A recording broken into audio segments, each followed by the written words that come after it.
In a lot of 20th century Kabbalah, the Sephirot are often presented as part of the personality rather than as external entities. And there's a sense in which part of the great work is about recognizing and balancing out the Sephirot as they exist in ourselves. Could you say more about this? Okay, well, firstly, I'll just say that for anyone that doesn't know, that in Kabbalah, the Sephirot are aspects of reality which are also parts of the agency of God, and they're often equivalent or seen as equivalent to the holy names of God. They're parts of the executive presence of God in the universe. And for many people, that presents an issue. For example, what is this God that we're talking about? And in order for there to be executive parts of God, there has to be a God, and I have to believe in a God.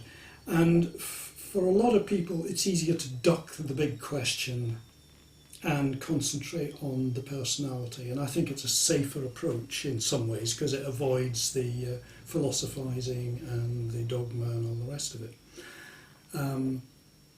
So yes, it's useful to say we are made in the image of God, as above, so below.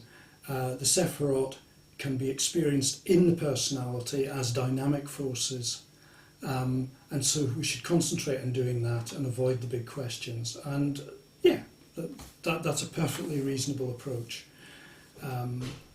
If you ask me the question, I would say, is there a bigger aspect to the Sephirot?